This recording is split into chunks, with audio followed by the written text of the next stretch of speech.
Australian Coastal Rowing and Beach Sprint Championships, which are also doubling up as the Oceania Beach Sprint Championships this year. We're running 2 disciplines. Over the first 2 days, we will have the Endurance, which is a 4-kilometre race around marks out to sea.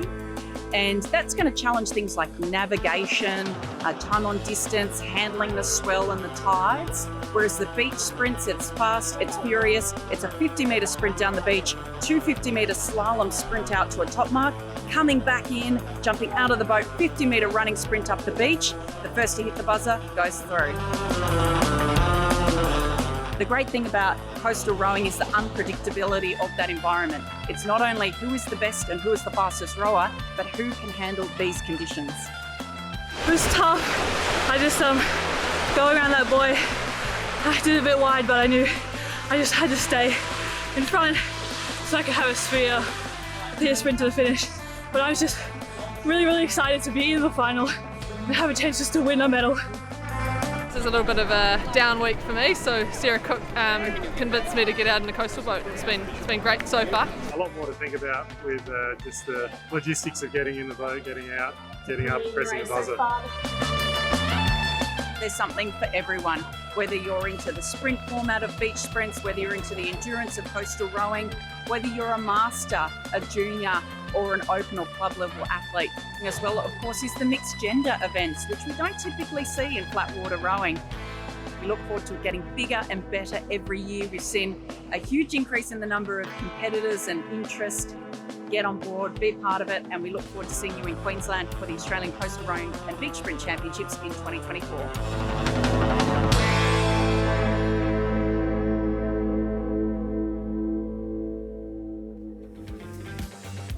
Take your performance to the next level at the 776BC pop-up this Australian Rowing Championships.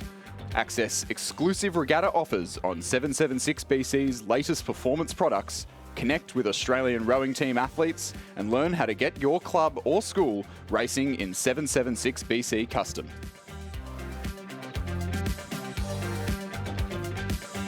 So welcome back to the live stream in the lunch break of day 3 of the 2024 Australian Rowing Championships. I'm joined here this afternoon by Sammy Morton, the Australian rowing team. Welcome, Sammy. Thank you. So we're going to have a bit of a chat to Sammy. Sammy's got a little bit of I'd say a pretty different story to your colleagues on the national team, a little bit of a different pathway into the sport and into our senior national team as it is now. So, Sammy, when and how did you first start rowing? Yeah, so prior to rowing, I was a swimmer. Swam kind of started competitively when I was 12, but then towards the end of school, like right before I graduated, one of my coaches made us do a 2K erg, just cross training.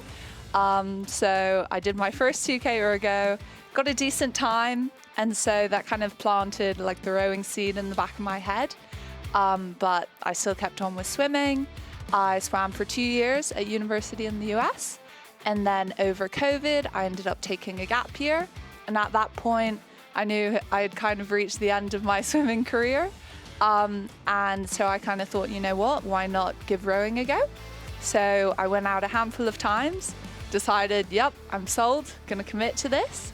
So I reached out to a bunch of other college coaches, ended up swapping schools, and then went and finished my last 2 years of uni and was rowing full time. So, and that was, you sort of first got that taste of rowing back in Hong Kong, was it? Yeah. Yep. And then moved to Penn in the US. Yes. What was your experience like in the US college systems? We've got so many athletes as part of our national team that come back after their experiences there. Successful cruise? Yeah, honestly, I had the best time in both swimming and rowing. Focusing in on rowing, it's just a really fantastic training atmosphere. And honestly, the one thing I would compare it to, having rowed in like clubs and at the NTC here, is I would say it's very similar to the NTC, because there's a ton of people, everybody is super dedicated, everybody loves rowing, and it has that same level of intensity where you're out side by side in crews every single day. Every stroke is a fight, it's battle paddling constantly. Yeah, fantastic.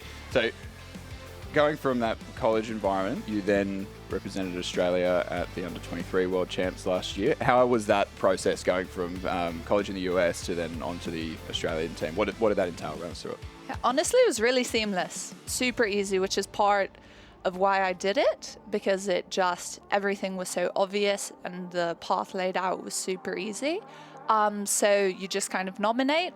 Coming from the US is you just send in a couple erg times, give a little background about yourself, and then from that they invited a list of us, short list, to the selection camp, and that was really good fun. We were training together for about 2 weeks, and then we had selection trials, went super well, got into the boat, and I can say that probably to date is my best rowing experience. I had the summer of my life. Yep. It was the first taste of really full-on rowing. They do a lot more training in Australia than they do in the US college system. So that was a bit of a kick in the teeth, but once I got around to it, really fun. Yeah, so that 4 is obviously incredibly successful. Won the World Championship in the women's Cox 4 last year. Second year on the trot for the Cox, for Nick Dunlop. Going into that event, how did you sort of feel going into it? Did you high expectations? Did you think, cool, I've made the team, I just enjoy it from here, or? Yeah, I mean, most people don't believe me when I say this, but I fully thought we would win, honestly.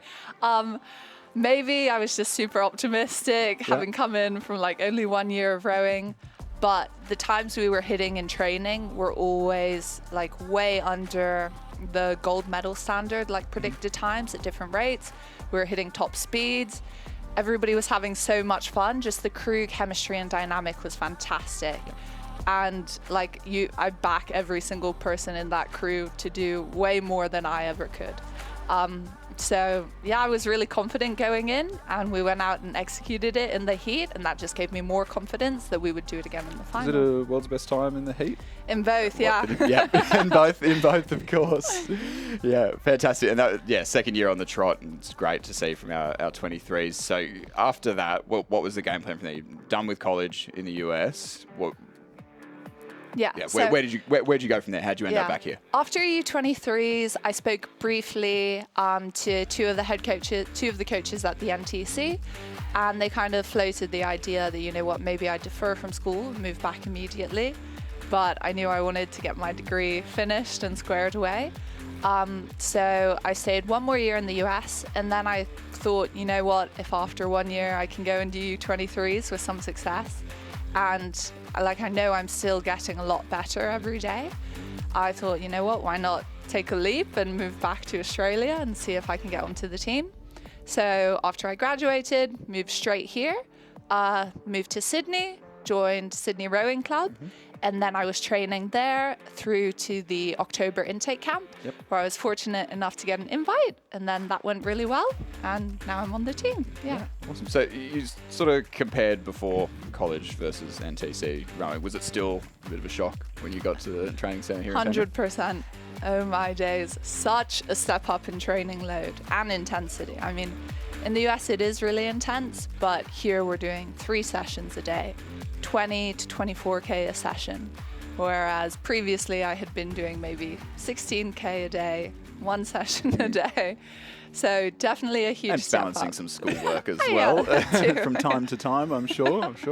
So a couple of weeks ago, national team trials, a sort of culmination of that summer at the National Training Centre. Saw a lot about it in the media with different crew selections and everything. How you've been picked in the squad for the 8 and the 4 going into this season. Run us through the trials process, what you sort of thought of it. Obviously a bit different to the under-23 camp last year. Yeah, big time. First off the bat, a lot more full on than I had anticipated. Yep. I mean, I'd done obviously a decent amount of seat racing before from U23 trials and also just rowing in the US, but this really, really took it out of me. What I do think is really great about the process is you do every single boat class. So everybody had to row in the pair, we all rowed in 4s, and then we all got the chance to row in the 8 as well, which I think is important because there are so many skills in the small boats that really carry and are super applicable to the big boats. And you also kind of get a chance to see everybody has their respective strengths, especially when it comes to different boats. So that was fantastic, but you have to be so adaptable because you're rowing with different people and over different distances, different times of day. You just have to be kind of constantly on, ready to go. So yeah, super full on, but honestly, very good culmination, and coming out of it, it shows you that you are capable of so much more than you expect. Yeah, and so obviously a little bit more work to do now. The crew's not 100% finalised. Yeah, so unfortunately during trials there were a couple of girls who were out with injuries or illnesses, so they didn't get their chance. So that we're in the squad. Things can always change depending on, you know, results at World Cups and whatnot. But there is going to be another kind of set of seat races so we can finalise the crews for World Cup 2. So yeah, everyone's still kind of on their toes, but I think it keeps a good level of intensity and accountability within training. Unreal. So this is, even though you've now made 2 national teams and won a World Championships, this is your first Australian National Championships that you've been to. Quick first impressions. I love it. I think it's great. I mean, I haven't raced yet, and I won't race till Friday, but good ambiance, so many people around. It's really exciting. Great commentary too. Yes, very good commentary. So finally, before we wrap up and get back onto this afternoon's racing, you're racing for New South Wales on Sunday in the Queen's Cup. It's been a few years since New South Wales won the Queen's Cup. Obviously a very Victorian-dominated event. Any insights into how that event, or hot takes on the interstate regatta in general? I don't know. I mean, obviously I wasn't in the New South Wales about the Victorian race. I think it will be a great race to watch. I'm feeling really optimistic. Fantastic. Well, we know the last time you felt really optimistic and it went pretty well. So Queen's Cup penultimate race on Sunday, then it will certainly be one to look out for. Thank you very much for joining us this afternoon, Sammy, and all the best for the rest of the racing and for the rest of the trials and the international season. So stick around on the live stream and we'll be back to racing in a couple of minutes' time. Welcome to Sydney. Upbeat, downbeat. Feel its heartbeat.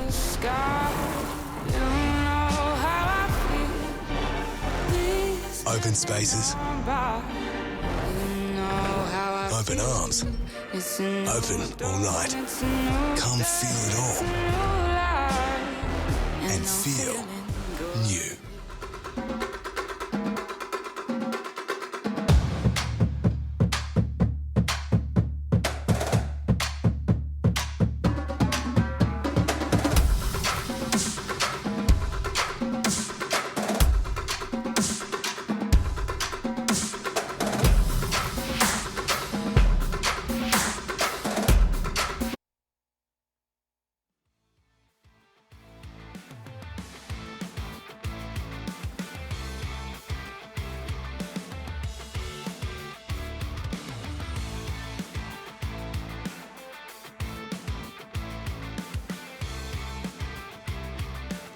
Good afternoon, ladies and gentlemen, and welcome to the final session on day 3 of the 2024 Australian Rowing Championships. My name's Stuart John. Joining me in the studio is Owen Nix as we get ready for the under-21 women's double scull. It's the first repechage, first and second through to the final, with the rest eliminated from this event. You can see there the crews getting ready at the start. The Adelaide crew there in lane number 6, closest on the screen.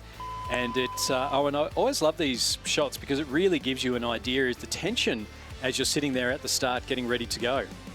Yeah, it's a silent zone. Coach is not allowed within 100 metres of that, so it allows them to focus on the visuals of the start lights and the sound of the start horn. And we're all underway in a Swan River cruise. Stephanie Popmer and Isabella Edinger have gotten away very well. The Mark Beer coach crew in lane number 5. So that's the crew you can see there in the dark colours.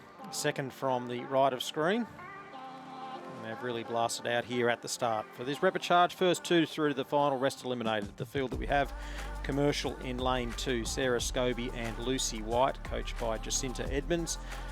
Cece Ortolani and Charlotte Harton from Sydney University are in lane number 3, coached by A.B. Bennett and Alfie Young. Toowong Rowing Club in 4, Alice O'Toole and Georgia Campbell, coached by Alex Field and Claire Raven. Swan River crew, as mentioned, in lane number 5, and Adelaide, Tamika Coveney and Hannah Clawton in lane number 6, coached by Christine McLaren, Ron Mobbs and Darren Potts. And we just briefly saw a fantastic view from the start tower looking down towards the Blue Mountains, down the entire length of the course. Now, the forecast for today was for anything up to 8 millimetres of rain, and thankfully that's held off. It was supposed to rain earlier on in the day, so fingers crossed, touch wood, all those kinds of things.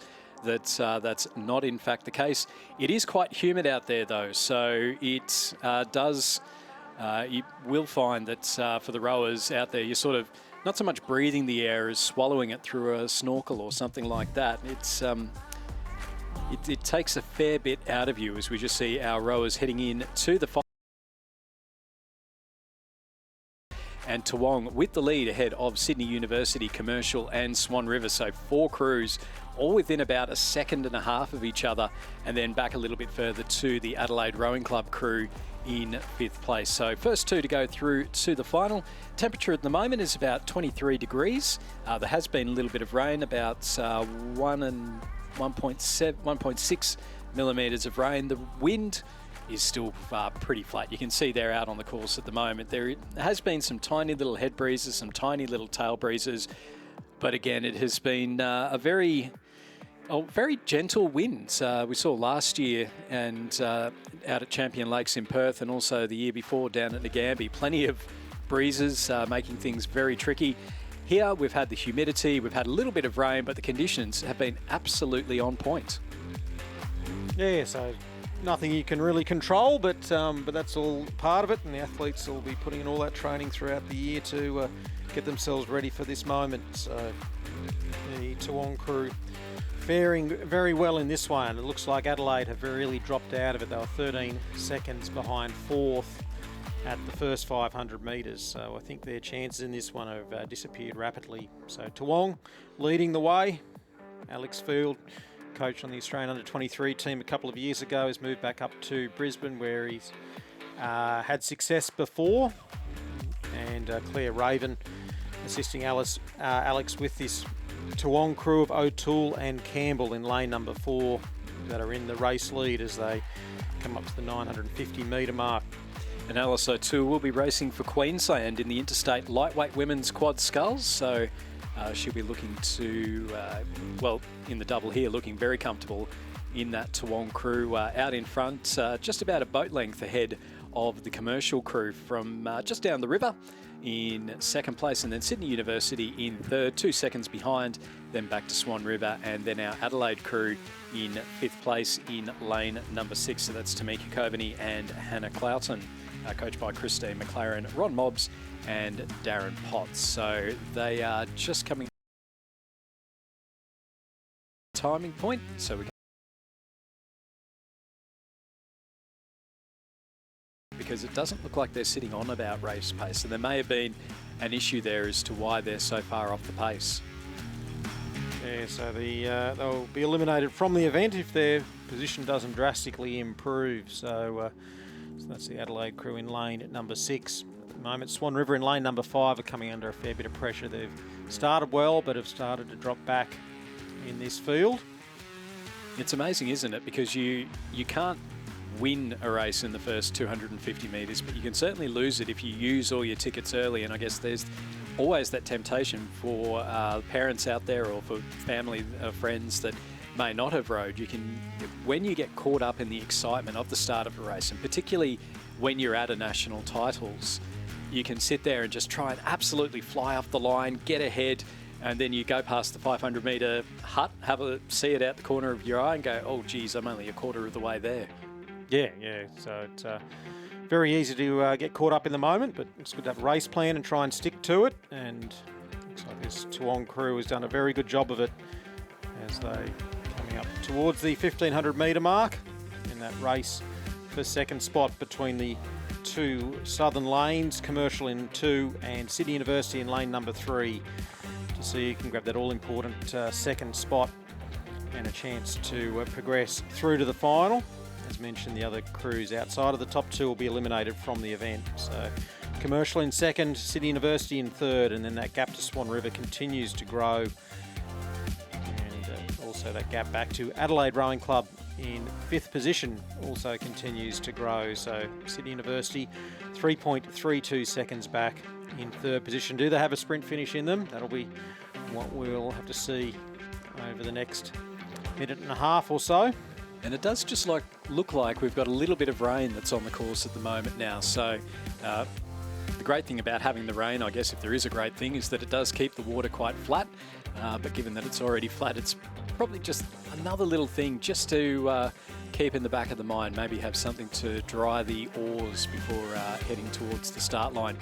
But out in front, this Toowong crew have led pretty much from the start. Alice O'Toole and Georgia Campbell, as mentioned, Alice O'Toole in the Queensland Women's Lightweight Quad on the Interstate Regatta on Sunday. One of the great events, one of the great parts of the Australian Rowing Championships. Sydney is the major events capital of the Asia Pacific, hosting exclusive international sporting events, Australian premieres of blockbuster musicals, and a world-class calendar of cultural events, including Sydney Festival, Mardi Gras, Sydney Biennial, and the world-renowned Vivid Sydney, delivering more than $1 billion into the local economy. So plenty to do here in Sydney, and obviously plenty to do around Penrith.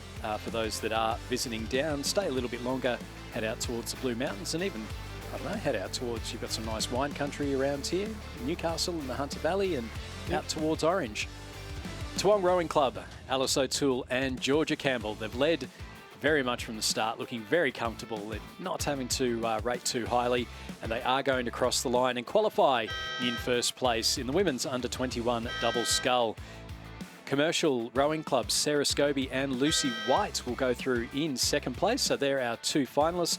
Sydney University, Ciara Altolani and Charlotte Hatton in third. So unfortunately they are eliminated from this event. Swan River Rowing Club crossing over the line now. That's Stephanie Potmer and Isabella Edinger, coached by Mark Beer.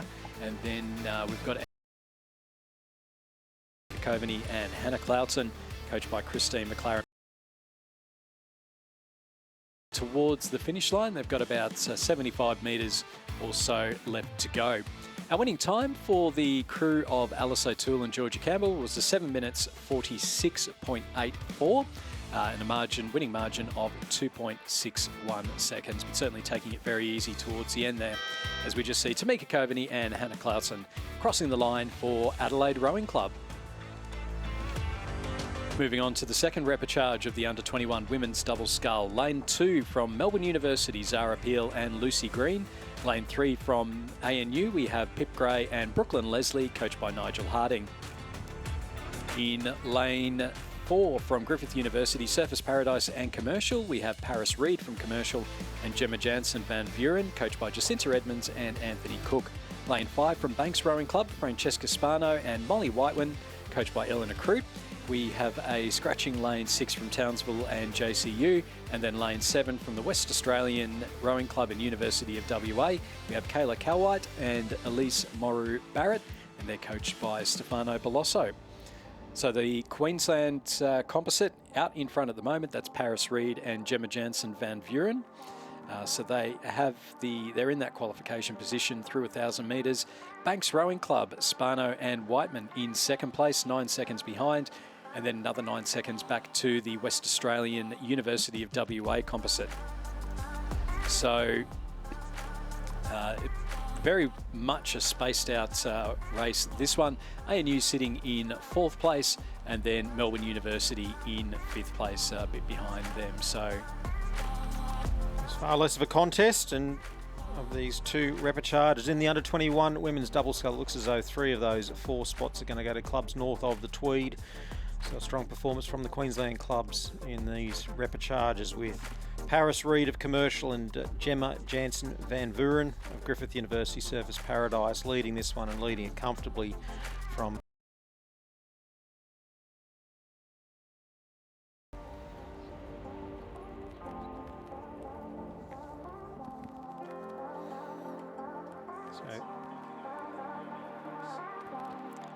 So through 1,500 metres, it is that Griffith University Surfers Paradise commercial composite crew leading comfortably from Banks in the pink colours in lane number 5, and then we'll see lane number 7, Kayla Calwhite of the University of Western Australia and Elise Moreau Barrett of West Australian Rowing Club come into view now in that UWA boat. They're in lane 7, they're in 3rd position.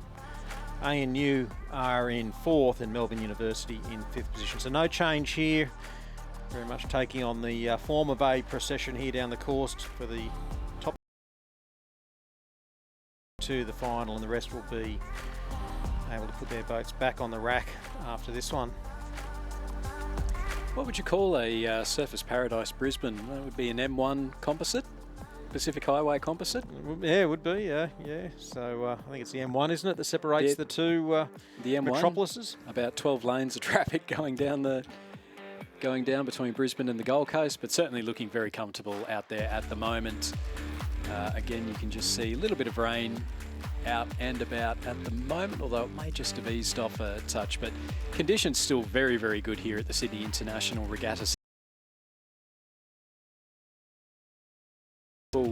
Tomorrow starts off, and it's the first of our finals tomorrow, so we'll start seeing the medal presentations. That excitement as crews are coming down towards the finish. Very much looking forward. We've got the men's semi-finals for the men's under-21 double sculls. We'll move on to the men's and women's under-23 double sculls, and then we've also got some under-17 and under-19 crew boats coming down as well. So we'll have plenty of excitement as the crowds start to build up here. And Gemma Jansen Van Vuren, they've done it easily, led under 21 double sculls. Second place, and also Barno and Molly Whiteman, coached by Eleanor Crute. So there are 2 qualifiers for the final. Coming through in 3rd place and missing out will be the West Australian University of WA composite of Kayla Calvite and Elise Moreau Barrett. So they will finish in 3rd. The ANU double of Pip Gray and Brooklyn Leslie, coached by Nigel Harding, will finish in 4th place. We'll just see them coming across the line now. And then our 5th place crew will be the Melbourne University crew of Zara Peel and Lucy Green. Our provisional winning time 9.83 and a winning margin of 9.62 seconds. Now that compares to our earlier race where we had a 7:46.84, so a little bit quicker. Certainly the Griffith Uni and commercial composite not letting up at any point through there, and you could just see them as they came towards the end. Few deep breaths, hunched over the oars and just getting that recovery in. So Melbourne University crossing the line, and that was repechage 2 of the women's under-21 double scull. On the screen now is the men's under-21 double scull. It's the first semi-final, first 4 through to the final, with the rest eliminated from this event. Lane 1 from Sydney University, Alexander Page and James Scott Brown. Lane 2 from Adelaide University, Kyle Miller and Hugo Worm. In lane 3 from Corio Bay and Sydney Rowing Clubs, we have Nicholas Whalen and Charles Raden. In lane 4 from Adelaide and Cairns Rowing Clubs, Chad Willett and Adam Holland, and they're coached by Nicholas Mitchell. Lane 5 from Fremantle and West Australian Rowing Clubs, Charlie Stevenson and Jacob Cassie. Lane 6 from Griffith University, Surfers Paradise and Toowong, another M1 composite, Nicholas Barlow and Benjamin Shuttlewood. A scratching lane 7, and then lane 8 from Adelaide University, James Williams and Arthur Drayton. As we just see our leading crews there, that's lanes 4 and 3. So very much 0.07 of a second between them. Chad Willett and Adam Holland, 2 of the quicker scullers going around, but also Nicholas Whalen from Sydney Rowing Club and Charles Raden. So it's a great little battle in this first semi-final. Who's going to get the best lane? Yeah, it's a lightweight crew. Charlie Raden of Corio Bay and Nicholas Whalen of Sydney Rowing Club. Whalen missed out on the final of the single scull in the semis earlier on today.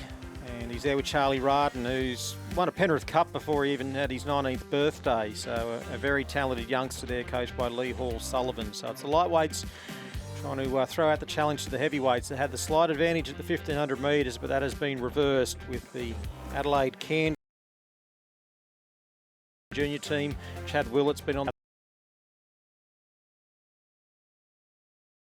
Australian Sports Institute rowing program, and they're in the lead, and they're leading from the Sydney Corio Bay composite crew. In third, we have Griffith University Surfers Paradise Toowong, that's Barlow and Shuttlewood.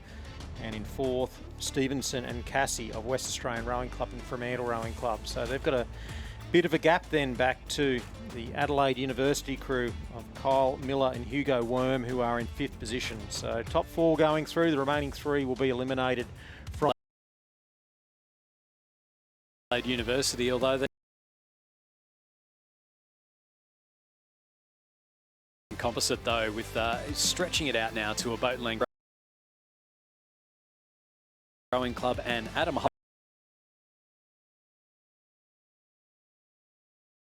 Bay and Sydney, that's Whalen and Raden. Griffith Uni and Toowong, with fourth going to the Fremantle composite of Stevenson and Casey. Fifth will go to Miller and Worm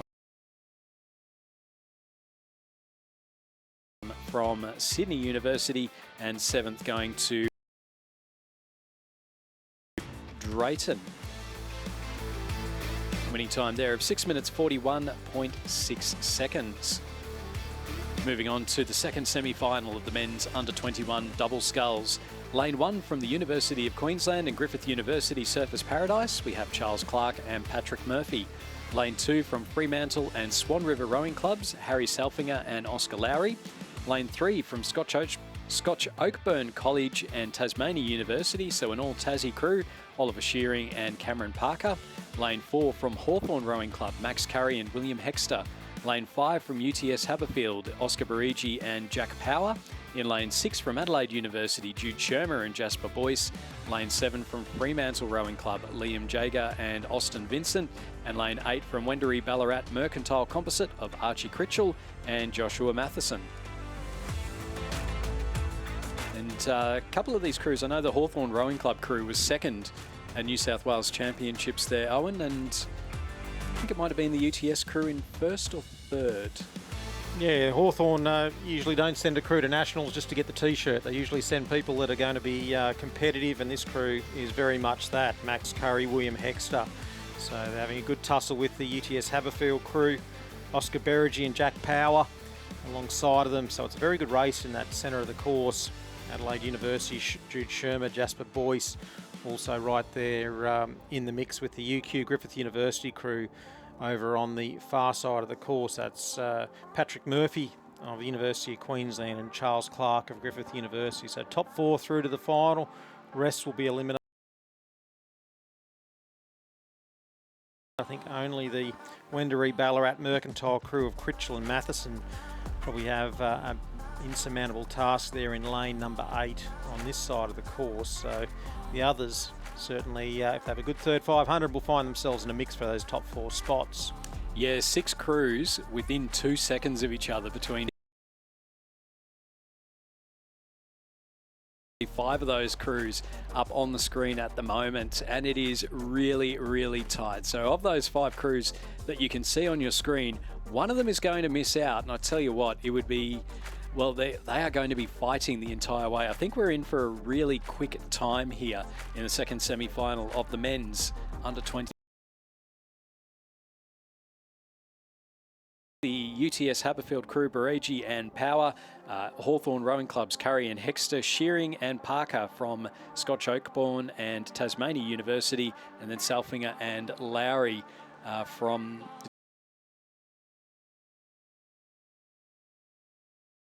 of Queensland. It's UTS leading Hawthorn, Scotch Oakburn and Tasmania University, University of Queensland, Griffith University, and again, there's nothing in it. Fremantle, Swan River, and then the second UTS, no, that can't be, it's not a second UTS crew, but it will be Jude Shermer and Jasper Boyce from Adelaide University. And again, not much to pick between the leaders. We've got half a second between first and second Tasmanian crew, and then 1.5 seconds between between third and fifth. And even in sixth place, the Adelaide University crew, only a couple of seconds back. A little bit harder to make up in the double scull, but again, certainly not insurmountable. As we look across now, 5 crews, 4 places. Who's going to make it across?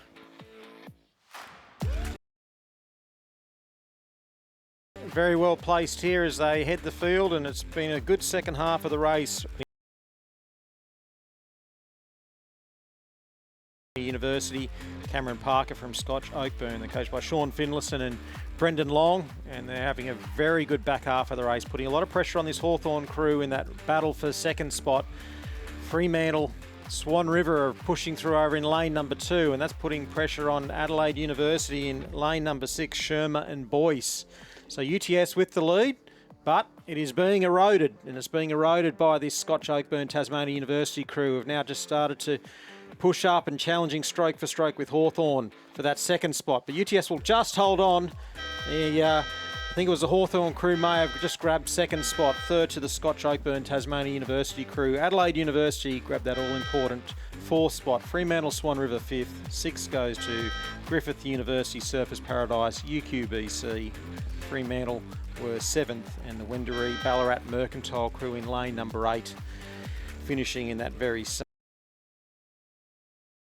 Fantastic race, that one. 6:45. And then we've got photos between second and third. It did